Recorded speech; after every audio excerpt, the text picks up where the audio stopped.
Halo semuanya, selamat datang di sesi bedah materi kita kali ini. Jujur aja nih, dengar kata ujian statistika, kadang emang bikin telapak tangan kita otomatis keringet dingin kan? Tenang, Anda sama sekali nggak sendirian.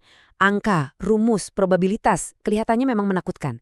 Tapi hari ini, kita bakal mempreteli ketakutan itu. Di ulasan ini, kita akan bedah tuntas, selangkah demi selangkah, tugas tutorial 1 untuk mata kuliah pengantar statistika MKKI 4201. Kita akan ubah semua rumus rumit itu jadi logika sederhana yang benar-benar masuk akal. Jadi, tarik nafas panjang, siapkan catatan Anda, dan yuk kita mulai. Oke, ini dia peta jalan kita buat menaklukkan tutorial 1. Kita bakal mulai dengan ngebahas jebakan rata-rata versus median, lanjut ke menghitung sebaran nilai kepuasan pelanggan, masuk ke dunia peluang diskrit sederhana, terus menghadapi bos terakhir yaitu menghitung cacat pakai distribusi binomial, dan pastinya kita tutup dengan kesimpulan utama. Langsung aja kita masuk ke bagian pertama. Jebakan rata-rata versus median. Ini pertanyaan klasik, tapi sumpah ini menjebak banyak banget orang. Pertanyaannya tuh sangat relatable sama kehidupan sehari-hari. Berapa sih sebenarnya pengeluaran bulanan mahasiswa kos di sekitar kampus UT Malang? Nah, dari 10 mahasiswa yang disurvei, datanya macem-macem banget. Ada yang super hemat di angka Rp200.000 per bulan, tapi tunggu dulu. Ada yang pengeluarannya 10 juta, bahkan 15 juta rupiah. Wah, sepertinya ada mahasiswa sultan yang ikutan tersurvei nih.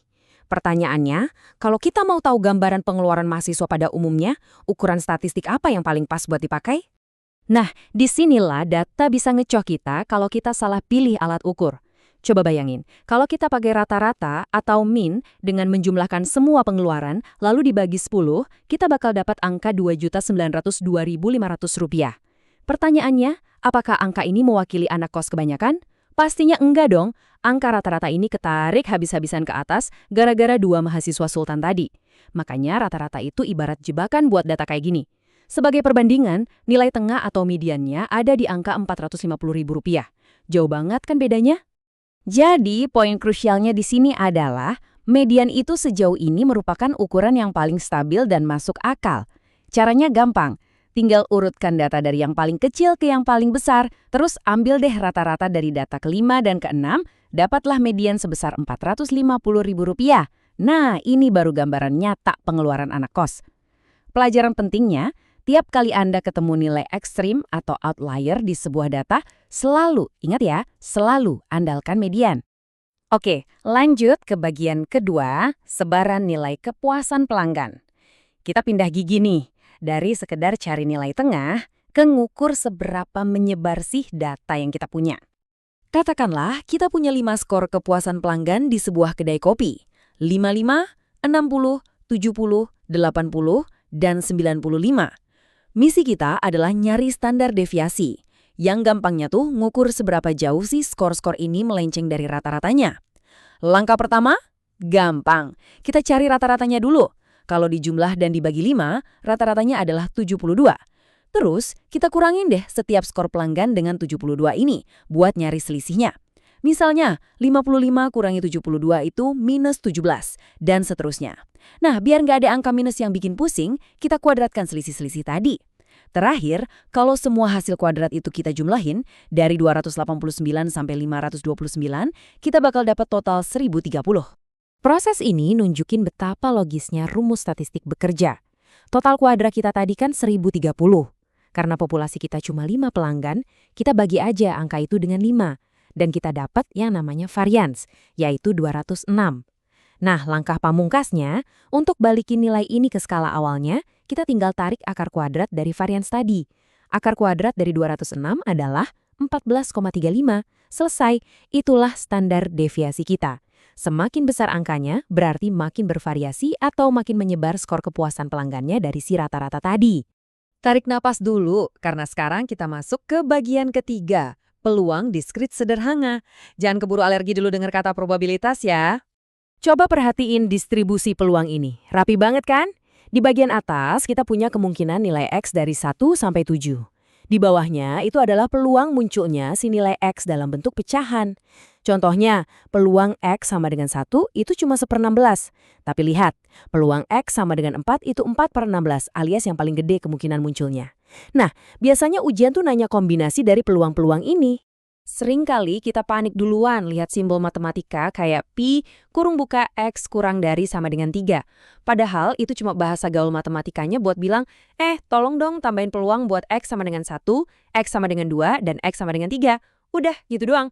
Kita tinggal jumlahin. 1/16 tambah 2/16 tambah 3/16. Hasilnya 6/16 alias 0,375. Gampang banget kan? Terus kalau x lebih besar dari 5 gimana? Ya berarti sisa yang belum dihitung cuma x sama dengan 6 dan x sama dengan 7. 2/16 tambah 1/16 sama dengan 3/16 atau 0,1875. Kita literal cuma ngerjain penjumlahan pecahan anak SD di sini. Oke, kita sampai di bagian keempat alias bos terakhir di tutorial ini.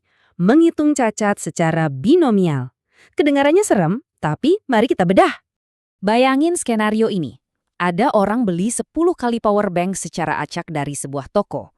Kenapa kita harus pakai hitungan binomial di sini? Nah, kuncinya ada di kata bi, yang artinya 2. Kita pakai binomial cuma kalau hasilnya emang pasti ada 2 kemungkinan, lulus atau gagal, hidup atau mati. Dalam hal ini, power bank-nya bagus atau cacat. Manajer tokonya bilang tingkat cacatnya 15%, jadi peluang cacat, yang kita panggil P, itu 0,15. Otomatis, peluang power bank yang kondisinya sempurna atau Q, ya sisa dari 100% tadi, yaitu 0,85.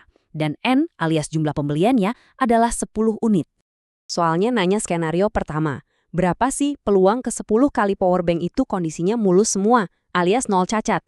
Karena kita mau ke 10-nya ada di kategori sempurna yang peluangnya 85% tadi. Ngitungnya super gampang. Tinggal ambil peluang sempurnanya, yaitu 0,85, lalu kita pangkatkan 10 sesuai jumlah barangnya. 0,85 pangkat 10. Itu hasilnya 0,1969. Artinya apa? Ada sekitar 19,69% kemungkinan kalau si pelanggar lagi hoki banget dan dapat 10 powerbank yang tanpa cacat sama sekali. Tapi gimana ceritanya kalau ternyata tepat 3 unit yang rusak? Nah, disinilah rumus binomial beneran beraksi. Pertama, kita butuh kombinasi dari 10 diambil 3, yang kalau dihitung hasilnya 120. Ini ngewakilin semua urutan kemungkinan ambil 3 barang rusak dari total 10 barang. Terus kita kalikan dengan peluang cacat yaitu 0,15, dipangkatkan 3 karena ada 3 unit yang cacat. Terus dikali lagi sama peluang sempurna yaitu 0,85, dipangkatkan 7 karena sisa 7 unitnya harus bagus. Jadi kalau masuk kalkulator, 120 dikali 0,15 pangkat 3 dikali 0,85 pangkat 7. Peluangnya turun jadi 0,1298 atau sekitar 12,98%. Rumus ini benar-benar brilian karena dia ngitung semua urutan kejadian yang mungkin terjadi. Akhirnya, kita sudah berhasil menaklukkan materi-materi intinya. Bagian kelima, mari kita masuk ke rangkuman kilat buat benar-benar ngunci semua poin penting ini di kepala Anda. Siap-siap tekan tombol screenshot ya, karena ini adalah cheat sheet alias contekan buat belajar nanti. 1. Ingat, kalau ada data pencilan yang super ekstrim, median adalah sahabat terbaik Anda dan nilainya 450.000. 2. Standar deviasi kepuasan pelanggan kita adalah 14,35 yang langsung diakar kuadratkan dari varians. 3. Ngitung peluang diskrit itu pada dasarnya cuma nambah-nambahin pecahan secara teliti. Hasil akhirnya 0,375 dan 0,1875. 4. Distribusi binomial kasih tahu kita peluang dapat barang sempurna semua adalah 19,69% dan peluang apes dapat tepat 3 barang cacat adalah 12,98%. Sebelum kita udahan, coba deh renungkan hal ini sebentar. Statistika itu bukan sekedar angka di atas kertas ujian. Ini cara kita melihat dunia. Mulai dari ngeklik saklar lampu yang cuma punya 2 hasil, nyala atau mati, sampai nebak-nebak apakah pesan WhatsApp Anda bakal dibalas atau cuma di-read, hidup kita tuh penuh banget sama kejadian binomial. Jadi pertanyaannya, bisakah Anda menyadari situasi 2 hasil kayak gini dalam pilihan keseharian Anda? Ketika Anda mulai bisa melihat pola probabilitas di sekeliling Anda, disitulah statistika jadi ilmu yang benar-benar hidup. Terima kasih udah nongkrong di sesi pembahasan kali ini. Selamat belajar dan semoga sukses ngancurin soal ujiannya.